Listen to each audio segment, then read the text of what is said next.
Hello, hello.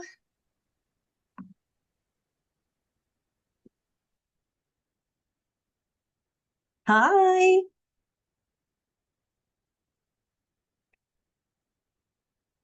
So we're just going to give folks, actually, you know what? It's 1:34. So unless folks had really bad Zoom issues, I think we should be here and I'll let folks sort of come on in.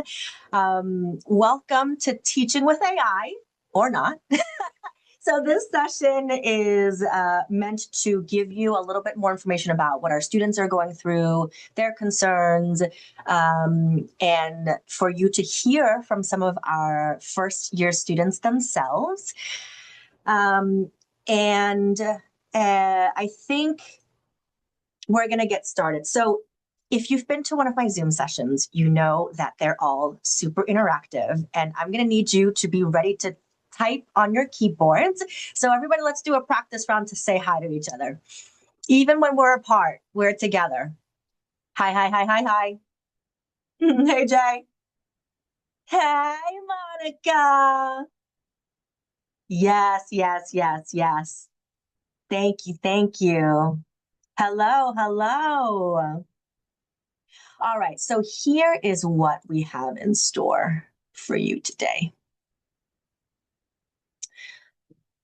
Jay, can you see my screen?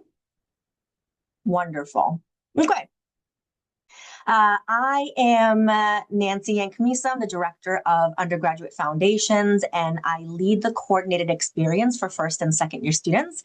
I'm also an adjunct in the Psychology and Human Services departments. And today I'm joined by my wonderful staff member, Jennifer Insignares. Jen, do you want to say hi?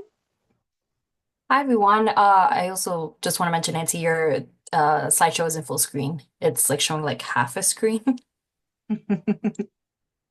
But in the meantime, hi everyone. My name is Jennifer Insignares. I am one of the community leads in undergraduate foundations, and I am also one of the lead coordinators for the first year summer bridge. Thank you, Jen. And with us are four, actually, students who just finished their first semester of college: Chris, Anthony, Heba, and Alexa, who are going to be part of our student panel in just a bit. How is my screen now? Is it full screen? Yeah, better. Okay, so here's what we have in store today. Always want to do a temperature check because folks are feeling all different types of way about AI and adopting AI. We'll lead you through some student AI trivia based on survey result to take a look at what you think you know about students so far. We'll move into our first year students on AI, what it's really been like for them in this first semester. If we have time, because we started a little bit late, we will go through some benefits and trade-offs of AI across different learning processes. And I'll leave you with some teaching strategies regardless of what your AI stance is. How, if you want to be AI free or you want to do some adoption of AI, I will leave you with some best practices. We'll wrap up and I'll give you an opportunity to continue this conversation. Okay. So first things first, get your keyboard fingers ready. When it comes to AI, which bloodhound are you? Are you one, excited, two, curious, three, hopeful, four, anxious, five, overwhelmed, or six, hesitant? Just go ahead and plop that in chat. We've got some twos and threes. So a lot of the first row, excited, curious, hopeful. We've got some folks who are anxious. Yep, overwhelmed. Some two and four, some combos, a lot of combos actually. And for me and students, please feel free. Thank you, Anthony. For me, I'm a mix of all of these emotions, sometimes at different times. When ChatGPT came out with their study tool, I was super hopeful. Wow, now here's an equalizer that students can use to help them study better. Few weeks later, Perplexity came out with an ad targeting college students to help them cheat. And then I was horrified. So I flip back and forth between these emotions. But I would say generally I am between curious and hopeful, and hoping that AI can be used for good. Okay, we're going to jump into our trivia game. The data that we're going to share for trivia will come mostly from the John Jay College AI Pulse Survey, 222 respondents across all the years, and a pretty healthy portion of the respondents in each year. I have much more data from the first year student survey where we had 1,000 respondents. But because we're going to hear from first year students in our panel, I'll try to maybe save that for another time. Okay. So Jen is going to lead us through this trivia game. So Jen, go ahead and get us started. All right, so this is trivia question number 1. So what percentage of John Jay students reported not using Gen AI at all? Take 30 seconds, pop your answer into the chat, and Yeah. then we'll reveal the answer. Gen AI, generative AI, so the chat GPTs, the image creation tools. Okay, percentages coming in. All right. Reported not using. Okay, keep them coming. Students, go ahead and put your answers in too. What are your guesses?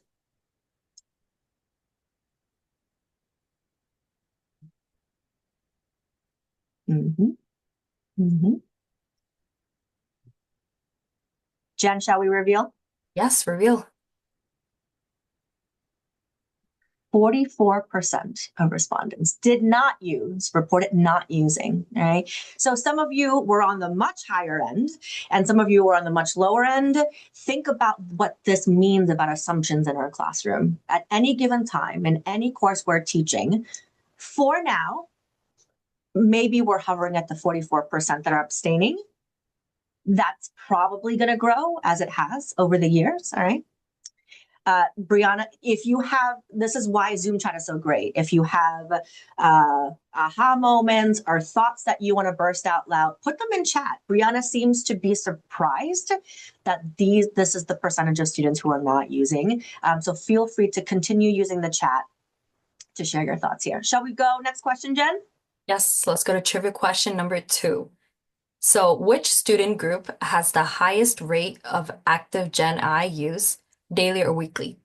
Is it A, first year students, B, sophomores, C, juniors, D, seniors, or E, graduate students?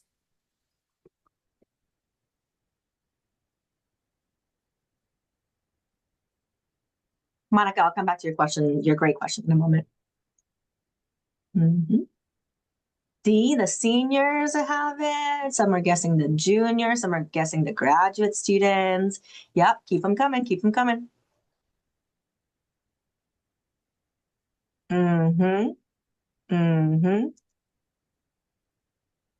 Yeah. Shall we reveal? Yes. Okay. It is, in fact, the seniors. At 43% of the seniors are using it daily or weekly. I'm going to make this a little bit more complicated. What was the group that came in second? Go ahead and throw that in chat. What group came in second after seniors? Mm. Mm-hmm. Mm-hmm. Your guesses fascinate me. First year students came in second. All right. So we have the group that is about to enter the job market. We have the group that is entering college for the first time, learning all of these things. Tell me the group with the lowest active use.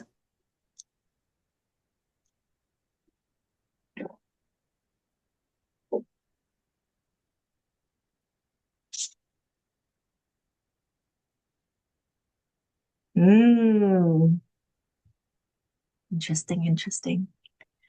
This might surprise you. It won't surprise Bettina, though. The graduate students. The graduate students came in with the lowest reported use. In fact, there were a lot of um, responses to answers that the general theme for graduate students is they don't like AI, they don't want to use AI, and they want to stay as far away from it as possible. So that's very interesting. Monica asked earlier, do we think students know what AI use is? At the beginning of the survey, we gave a few examples of Gen AI in particular. So the Pulse survey responses, you know, uh, as best we can assume, students knew what they were responding to. Okay, let's move on. Jen? Okay, our third trivia question. Um, Hold on a second. Oh, goodness. Okay. Everybody pretend that you didn't see that. Go ahead, Jen. what percentage of John Jay's students believe Gen AI will be important in their future career? Just pop it into the chat. Mm-hmm. Mm. Mm. You all really did pretend you didn't see the slide. Okay. Okay. Yes. Thank you. Uh-huh. All right. So for those of you who did catch it, 31% said that it will be important in their future career. We have a little bit of a problem here. Provost Pease reiterated this morning at the community conversation that 66% of employers are looking for employees with at least some foundational AI skills, right? There are, I will share with TLC some resources from Lightcast, who does market research, labor market research, that of course desired AI skills are growing exponentially in the work field. It grew like 300% in the US from 2023 to 2024, and it's only going to grow more. So there is a discrepancy between what is likely to be students' futures and what they think of it right now. Okay. Kate wonders if maybe that's the message they are getting from us as in John Jay as a whole, I imagine. And Natasha mentions that it's surprising based on what employers have said, right? That's just how important it is for the teams that they're hiring. Okay, let's move on to is this our final question, Jen? Yes, our final one. Okay. Okay, so what is students' number one concern about Gen AI in college? Is it A, getting accused of plagiarism, B, professors having different rules, C, losing critical thinking or writing skills, or D, the cost of paid tools?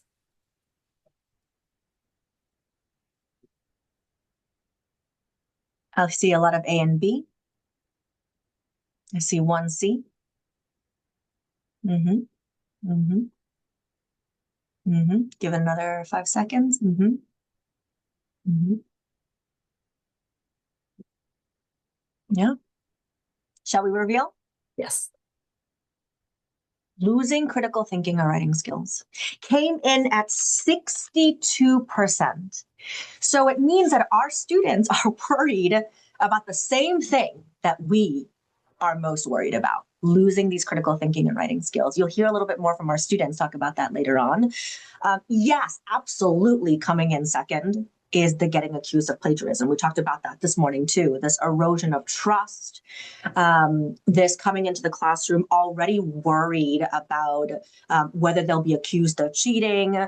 Some students reporting that they're quote unquote dumbing down their own work to prevent this accusation of happening. In many of the surveys that I've done with students about Gen AI and the barriers, cost of paid tools has not come up very high in any of the surveys. Part of it is maybe that there are free tools that seem good enough for now, but that's just something interesting to share. All right, fantastic. Do we have any questions about the survey and these answers before I move on to our students? And then you'll hear so much more from our students. Okay, all right, so let's do it. Here we go. Four of our fantastic first semester students, and I am going to point to them to start just with a quick round of introductions. So I'm going to ask you to introduce yourself, what your major is, maybe your future goals, and which AI bloodhound you are. Let's start with Alexa. Hello, everyone. My name is Alexa. I'm a forensic psychology major and I aspire to be an audiologist. My bloodhound would be curious because I'm very curious to see how the faculty is going to proceed on using AI in their classroom. Wonderful. Thank you, Alexa. Anthony, want to say hi? Hello, everyone. It's a pleasure to be here with all you guys today. My name is Anthony Guzman. I currently major in criminal justice, and my future goal is to become an FBI agent. And my AI bloodhound would be curious. I'm curious because I want to see the difference between the student's viewpoint and also faculty viewpoint. Love it. Thank you, Anthony. Chris, you're up. Hi everyone, I'm Chris. I'm a philosophy and law major aiming for corporate criminal defense. I would say I'm the curious bloodhound because I'm skeptical, but I'm also very curious about what decisions we make, yeah. Thank you, Chris. And Heba. Hi everyone. My name is Heba. I'm a political science major and an aspiring criminal lawyer. My AI bloodhound is the overwhelmed one. Even though I understand all the positive aspects of AI, I am still fearful of the negative ones. Well said, Heba. So the students are where we might expect, right? We like curious students. We want them to sort of understand fully what AI can and can't do, the different viewpoints. But of course, as Heba is saying, they're also learning a lot at the same time and wondering what the future holds for them, right? And as first semester students, you can imagine how intimidating it is to be on this panel. So can we give the panelists some love in chat, please? What a big deal it is to do this after your first semester. So proud. Okay. Okay, so first question, I want to set the stage a little bit for our participants in the room. Jen and I run a first year summer bridge program 7 days before the first matriculation semester, right? So this is the summer right before you start college. And we've infused AI literacy for college this year to ensure that coming in, students had a general sense of what to expect with AI. And over 900 students completed at least one major assignment in summer bridge. So we're really proud of the outcomes there. So Alexa, talk us through how did the AI literacy modules from summer bridge prepare you for the fall? They prepared me because I knew how to use AI, especially with the prompting. Like there's specific prompts and AI will give you a specific response to that. But it also taught me how to use it properly because I wanted to learn how to use AI as a tool and not something it could use to think for me. Wonderful, Alexa. Thank you. And Anthony, how about you? How did AI literacy modules from Summer Bridge prepare you for the fall? Yes, so I think the AI literacy modules from Summerbridge helped me prepare for the fall by giving me a solid foundation on how AI actually works and not just how to use it. I think that they helped me understand like the responsible use, which made me more confident using AI as more of a learning tool instead of actually relying on AI. Wonderful. So I am a firm believer that AI literacy is essential. I'm not pro AI, but I'm pro AI literacy for sure. For this reason, understanding what AI can and can't do, using it properly, or intentionally not using it at all, as long as you know what the benefits and risks are. Okay, next question. How has AI changed the way you behave as a student? Chris? So what I do is I implement a strategy. It's called, for me, I called it middle out. So I realized that the hardest part in writing something is like writer's block. You don't know what you're gonna say. A lot of people are anxious. A lot of people they just are anxious to not know what to say.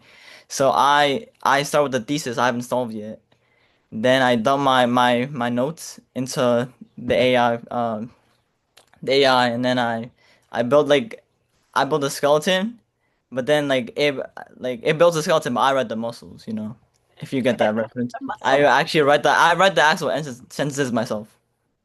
Wonderful, Chris. So it sounds like AI has helped you get sort of unstuck when, and lots of students go through this, not just for writer's block, but how to start in an assignment or how to start in a particular task. So it sounds like it helps you get unstuck.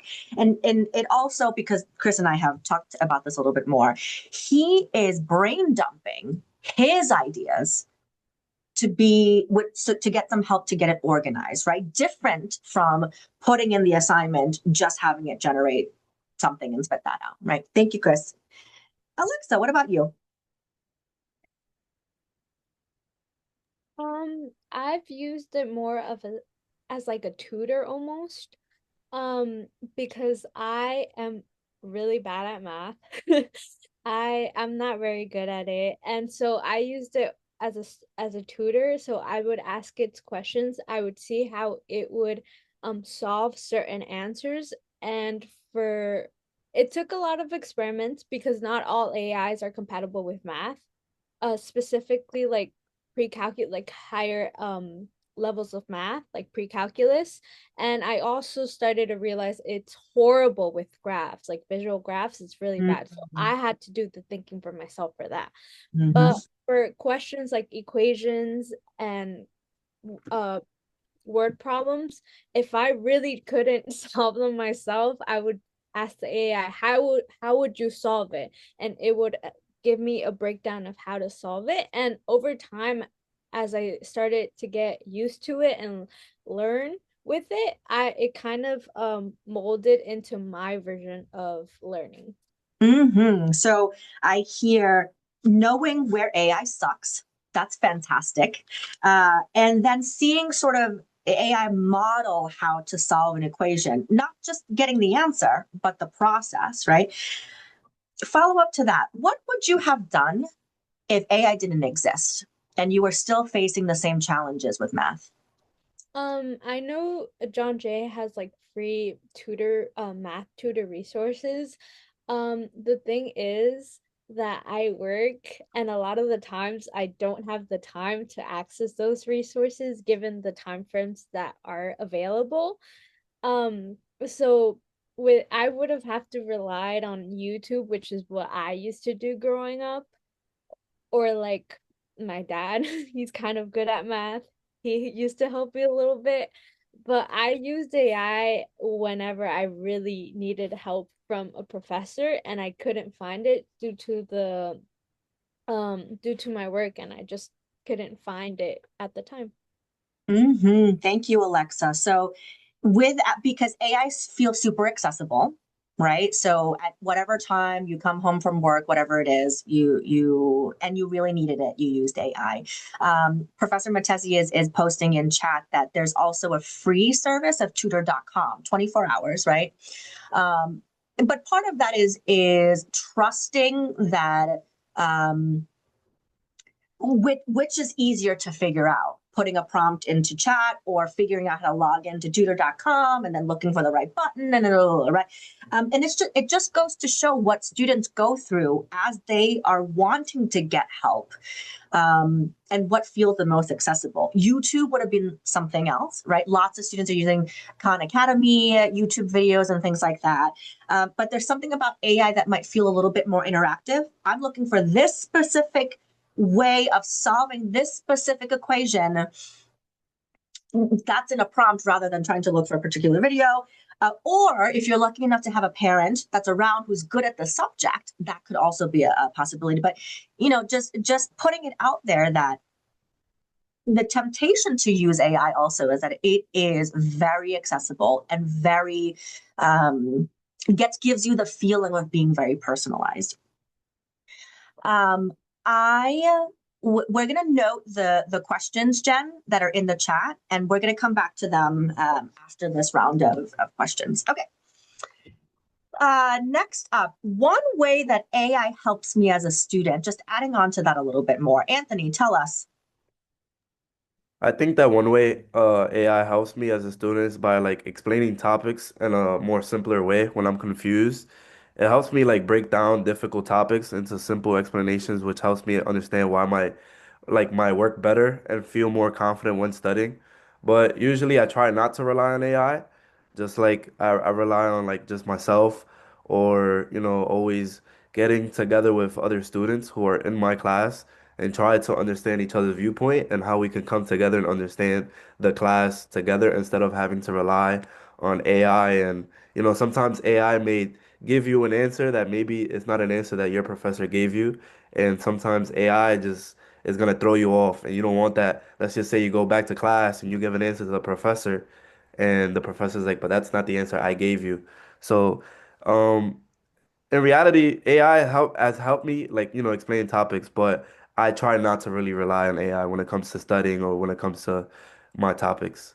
Thank you, Anthony, for sharing that. So the context with which a professor is sharing an answer to a problem or answer to a question might be different from what AI is trying to figure out itself, right? But it sounds like there is one way that is helpful is when things seem super complicated and you want something to simplify a problem for you. AI can do that after trying classmates, after trying the professor. I've also heard students say, and not necessarily in this group, but that sometimes the way an assignment is written is confusing. And sure, you can take the time to ask for clarification from a professor, et cetera. We always think the way that we write our assignments is the clearest they can be, right, as educators. But it seems that students are using AI to better understand what is my professor looking for. So not asking for the output of the product, but rather, can you explain this to me in a different way? Can you explain to me differently what the professor is looking for? Okay, what about you, Heba? One way AI helps you as a student. So I personally don't use AI, but from other people's perspectives, I definitely see how it can help others brainstorm and even organize ideas into one format. They probably don't know where to start, like specifically how to organize it. And ChatGPT and other apps like Perplexity, usually like helps you organize all your ideas into one specific criteria. So when sharing, Heba sharing this response with you to show that students are also at different levels of adoption, right? Some students are actively refraining. Some students are using a little bit more. Some students are doing the AI plus human sort of collaboration. Heba, is it challenging for you to see other classmates use AI sometimes? Does it affect you in any way that your peers are using it and you're not? Tell us more about that. I mean, personally, I feel like the person can organize it themselves, but I understand like a lot of people are like tackling clubs, they have jobs, they have other classes. Sometimes they have two essays due like the same day. So like I fully understand it, but I feel like it's so much better when you have the time to like do the process yourself because the process for your assignment like really, really helps you throughout. Like it goes a long way. Like once you understand like how to organize your time and you understand how the process goes, you can go a long way. Thank you, Heba, for that perspective. And I know that we have questions still coming in, so we're going to save those for the end. Okay, one way AI worries me. Let's start with Alexa. It Well, I have two words with AI. Mhm. First is the environmental factor because I don't know fully to the extent how much water these generators use, but it's a lot and it requires a lot of fresh water. And I'm already seeing that they just pollute our water. And it also like brings the question like what is the extent we're gonna use AI and rely on it in harming the environment. The other worry I had was that a lot of my classmates and peers, from what I saw back in high school and transitioning into college, was that they were using AI to do the work for them instead of using a tool instead of using it as a tool to help them understand or to help them better comprehend the subject. So it becomes it's basically just cheating so that it can make everything easier. And I feel like that takes away from the actual college experience and from the learning process. Thank you, Alexa. The environmental factor, I think a lot of us have in mind. It's using so much water, and now we have competing companies trying to add more and more AI tech. It's taking away people's homelands. So it is a very scary thought. And AI literacy can be helpful in minimizing that. The better a prompt is, the better that the more you don't have to go back and forth in a conversation with AI, the less energy and the less water it uses. But certainly, the decision to use AI comes with this trade-off for sure. So, Alexa, for the friends that you've seen in high school and in college, using AI simply as a to give answers, do you think that's primarily from not knowing what AI can fully do, like you and the other three panelists here? Or is it something else? I just think like it's such an easy like thing to just type it in and Mm, it gives you the answers. Most of the time it's correct, sometimes it's not, which is another risk we have to take in mind. But also like we see it's become so normalized in our generation, not to get political, but there's been instances where Trump has used AI to do whatever. I'm not going to get into that, but he's using AI. So we're seeing our political leaders, people who are supposed to represent us, use AI, and it's become so normalized that we also think, hey, what's wrong with we're supposed using to use it AI? too. Yes, really, really good point. It is so normalized at this point. And if you don't know how to use it well, maybe you just use it as a glorified Google, right? Here's the question, this is the answer. You don't know the risks of using it. Absolutely. It's very, very tempting. Anthony, what about you? One way AI worries you. Yeah, so I think one way AI worries me is that students might depend on it too much, which can affect critical thinking and make learning feel less meaningful. And when I say that, I feel like what is the point of certain students going to school and getting full resources from professors who try their best to teach us if you're just gonna go home and you're basically just gonna have AI just do the whole assignment for you while like a professor is preparing a whole lesson and to teach you and you're not even gonna sit in class and pay attention because you're depending on AI. I feel like, like certain students take it to a full advantage instead of just using it as a tool when they're like, you know, maybe super stuck to the point where classmates can't find them an answer or a professor can't find them an answer. But I feel like certain students just take it to their full advantage and yeah, I think that later on, and if not now already, I think it's just gonna keep on affecting a lot of students, critical thinking and their viewpoint of going to school. So well said. It's the worry that all the professors in this room have, all the professors who are grappling with this right now have. Um, but do know that eventually it will catch up with students who are simply using AI for the answer, right? We're seeing this a lot with graduates and employers who are hiring new graduates who can't use critical thinking, can't think, can't write, and what they're putting out there is clearly AI made. So Anthony and the other students that I have on this panel, what you're doing is wonderful, and it's the right thing. Chris, what about you? Okay, so I have a lingering fear of two things. So number one, I worry about being accused of academic dishonesty merely for only using it just to brainstorm. I also worried that if I rely on it too much to structure my thoughts, if I go overboard, then I'll forget how to structure them on myself, and then it wouldn't be good for anyone if that Uh, happened. you're worried about over reliance too. So in all of the students here, you're worrying about what if I don't use it, I lose it kind of territory here. Thank you, Chris. Heba, what about you? For me, I feel like creativity is like a really big part of like students and individuals in general. And I feel like AI is a big threat to creativity, especially as we said, over reliance and relying on AI rather than yourself personally. So yeah, that's the main thing that worries me, creativity being taken away.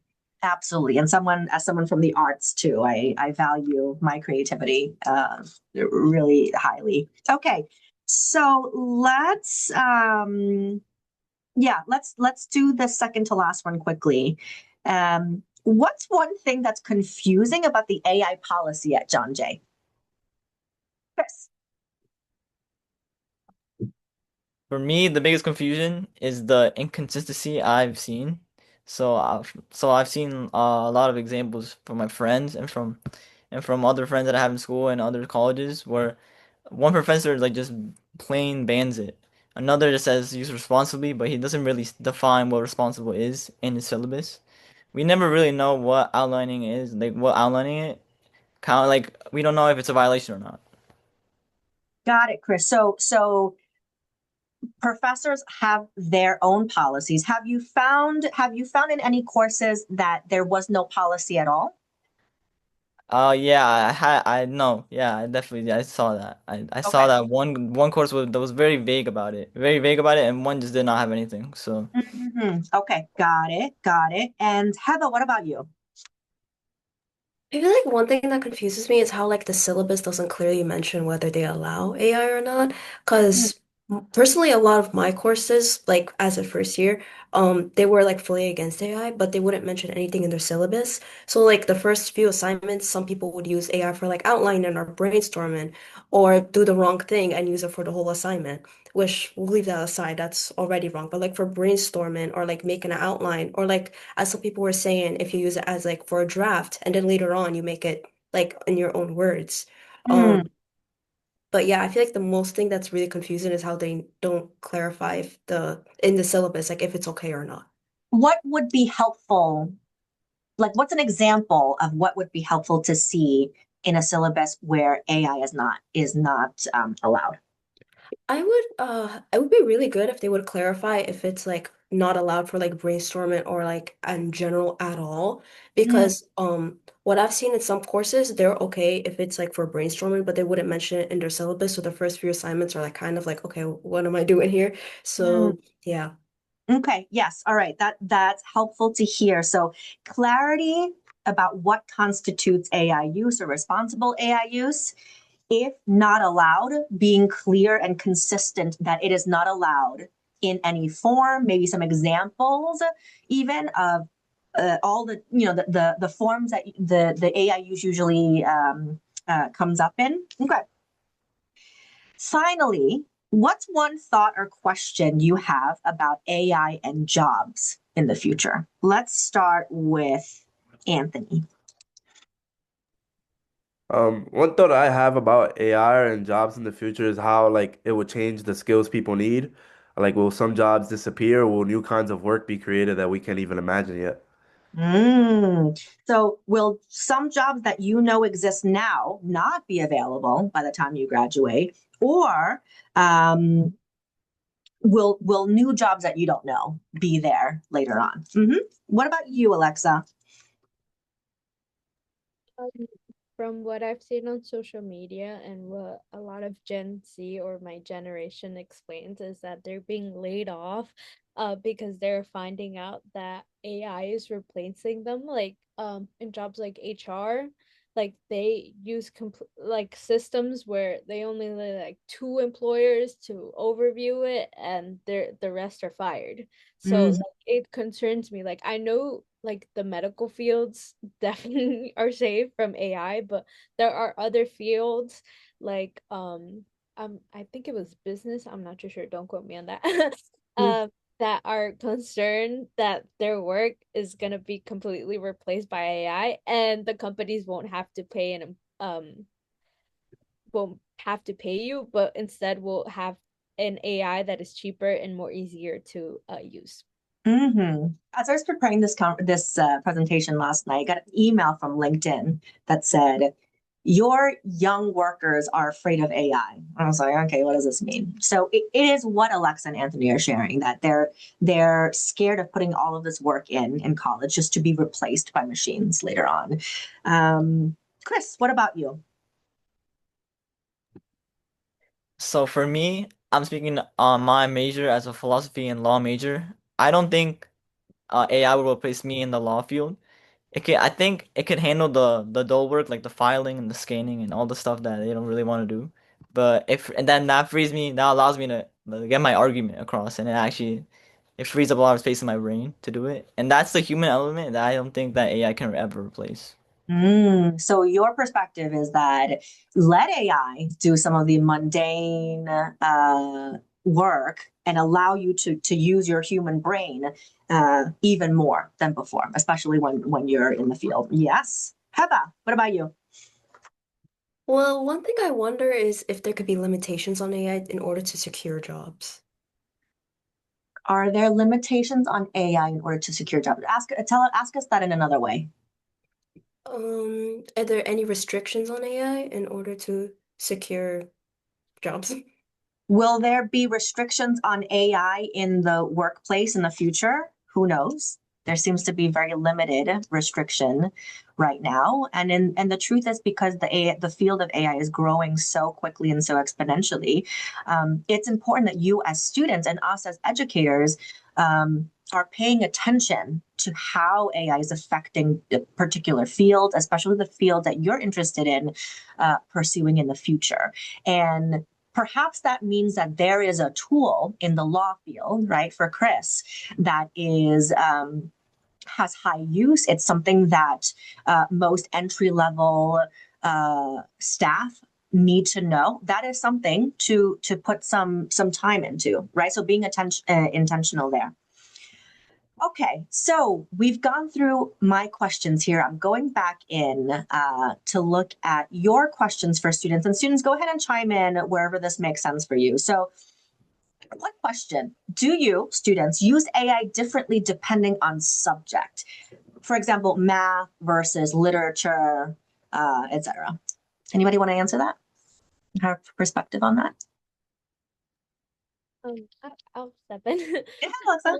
For example, for math, I used it a lot, so I'll speak on my behalf. I used it a lot to explain problems that I did not know how to solve.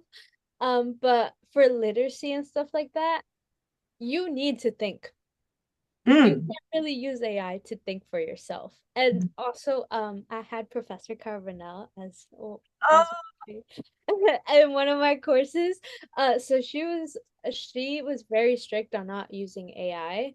And I feel like with her strictness on not using AI, I was able to better formulate thoughts and better participate in class. And I saw that with my other classmates that sometimes they would struggle to mm, form their own thoughts in class because they relied too much on the answers that AI would give them.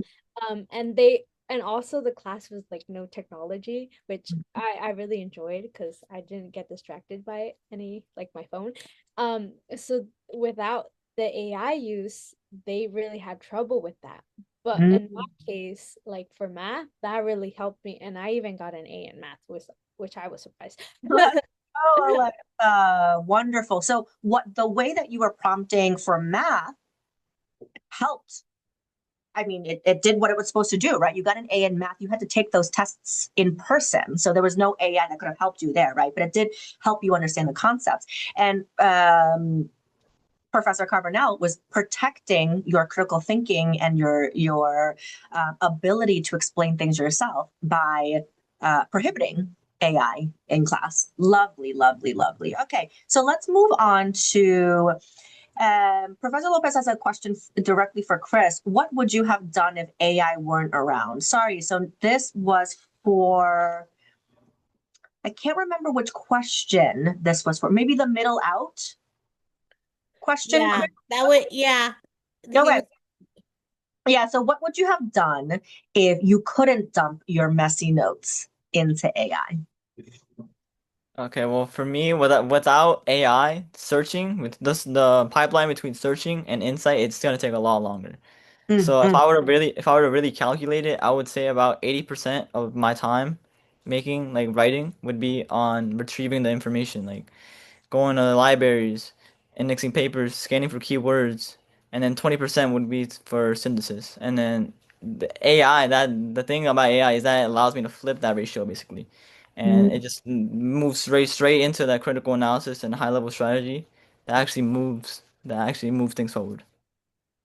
So again, we're talking about this issue of time, and it happens for the educators too who are using AI for teaching. That could you create a rubric for every assignment? Absolutely. Would it take a long time? Absolutely. So when you make a decision of whether you want an AI assist to make a rubric versus having no rubric at all, we need to think about things that way.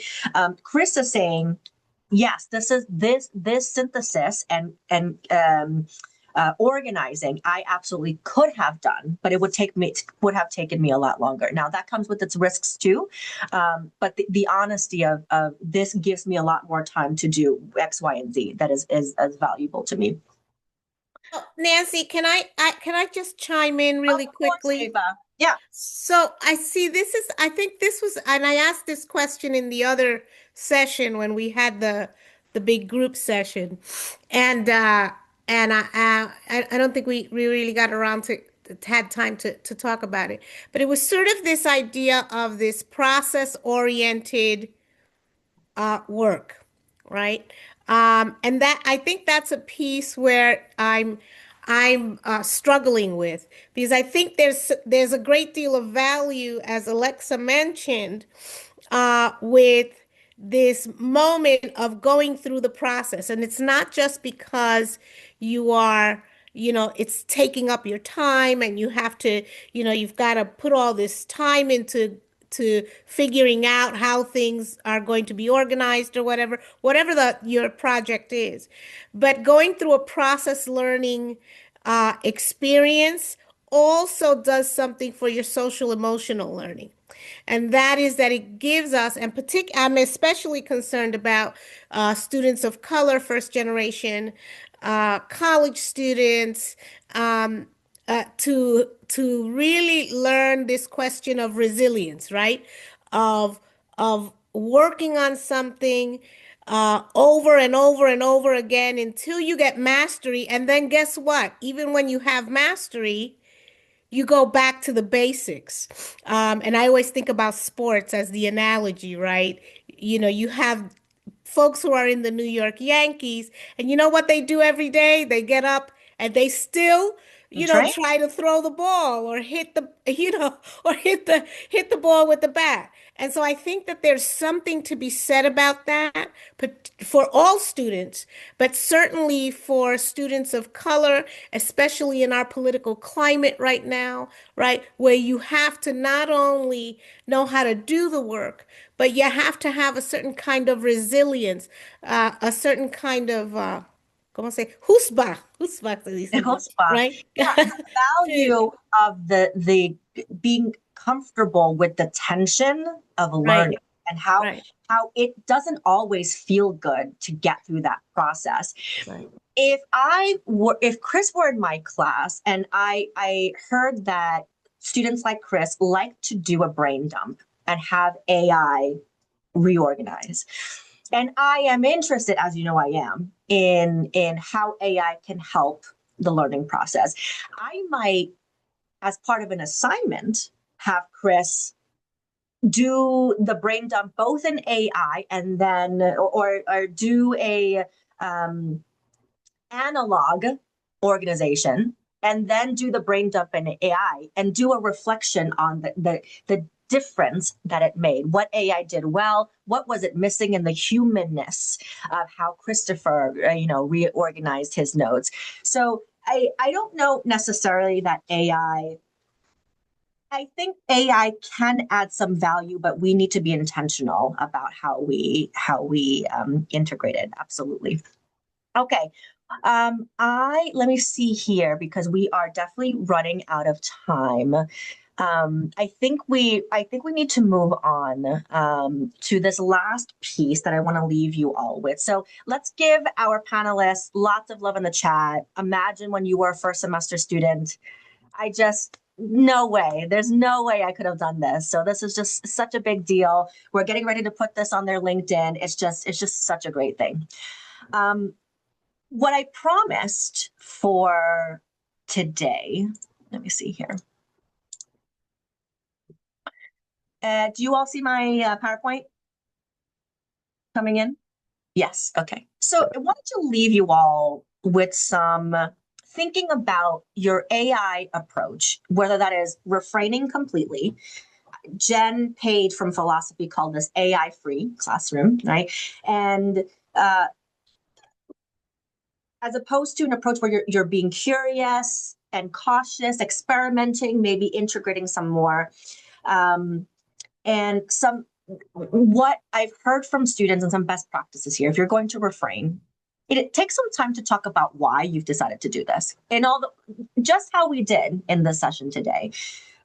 Bettina's protecting critical thinking for her students and how she wants them to grapple with the process. Without the transparency of explaining it, it doesn't disappear for students, right? They know that some classes are allowing AI. They know AI is out there. They might be tempted. So explaining why you've decided to keep AI out of the learning activities. Of course, we talked about designing for the process, right? The steps are probably more important than the final product. So then make sure your grades and your grading rubric align with that, right? Acknowledging that AI exists, but you're clearly prohibiting use. So there's no if, ands, or buts about what you are or are not allowing. AI in all its forms, and there's going to be some drafts of usage statements that you all can play around with coming out soon. But thinking about what our students said, how can you very clearly state that AI in all its forms are not allowed in the learning activities or the classroom or et cetera, in all those forms? Then we talked about the accessibility issue. So Alexa got an A in math. She had a very accessible, personalized tutor in AI. If you are asking your students to refrain in all the ways, even in getting support, let's offer them more non-AI alternatives in the easiest way. Maybe it's tutor.com, right? As Professor Matesi mentioned, but let's bring it up on the projector, walk students through how easy it is to sign up for an account. Let's sign up for an account in class. Let's make an assignment to try out tutoring support, right? Make it as easy as possible, as accessible as possible, so the temptation to use AI is minimized or disappears. Then, if you're curious, you're just starting to dabble. Something that I hear often from faculty is, I want to incorporate more AI, but I don't know a lot about AI. That's really fair. Make that clear, make that transparent. No one can be an AI expert really at this time, at the rate that AI is going, right? So it's fair enough to tell your students that you are also experimenting with it. Let's experiment together. Let's set some clear boundaries of what is absolutely not acceptable, what you can use to dabble with, maybe outlining, maybe brainstorming, and what's very acceptable to use. Don't make it required. It can be an additional tool that students use. And the most fun in this phase is use AI as an object of critique. So bring in your prompts so we can experiment together on how much this prompt sucks versus this prompt, or in what ways did this output output offer inaccurate information? Is it inaccurate, right? So here, you all, educator and students, are experimenting together and understanding what AI is and isn't capable of. You want to more fully integrate. Maybe you have more AI expertise here, maybe requiring AI for specific tasks. I'm asking you to use this AI database tool because it is the premier tool to use in this up and coming field, right? Like, I'm asking you to use this tool for a very particular reason for this task. You're requiring transparency the whole way. What did students use AI on? How, why they choose to use AI this way? And maybe along the way, you're teaching more AI literacy and leveraging of AI explicitly, right? So some best practices maybe to try out. If you do try them out, write me and let me know, because I'm always curious as what the main takeaways are when I do these sorts of sessions. And if you're interested in more of this, Natasha and I run a semesterly faculty interest group with monthly themes and teaching challenges related to belonging and transferable skills. Many of you have dabbled with us here already. And together we dive into best practices, pedagogy resources, and then we look at AI as a potential tool. So if you're interested, Jen is going to drop the link to our kickoff. So you can join us. We have NTA hours, up to 15 NTA hours for full participation for our first year, sophomore, and transfer seminar faculty. But we may have a few extra spots for folks who aren't teaching in those seminars. I'm absolutely going to share these slides. Here's some information to stay in touch. But before you leave us, I'd love for you to put in chat just one takeaway that you're leaving from the session. Some aha moment, something you didn't know, a strategy you're going to adopt, just something before we say goodbye and you head off.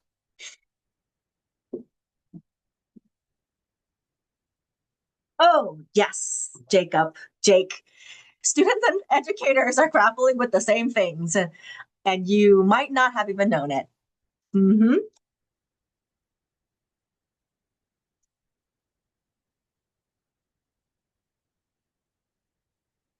And students too, I think you're typing too. What did you learn from this session that was interesting that you didn't know before?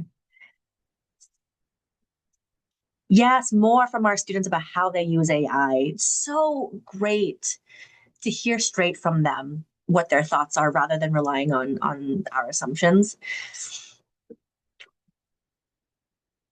That students are afraid to use it because of the cheating accusations and that they're dumbing down their writing. Absolutely.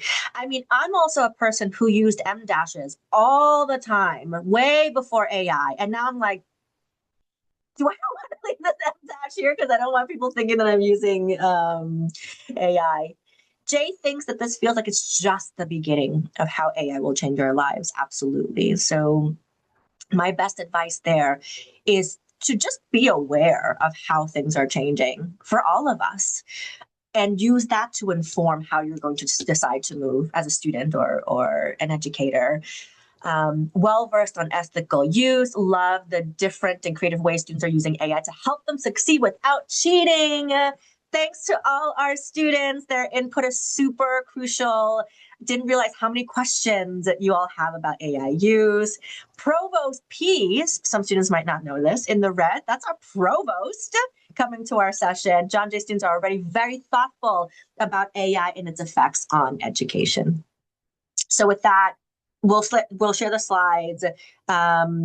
You know how to find me, but it was such a pleasure to spend this hour with you, and I hope we will be in touch soon. Bye, y'all.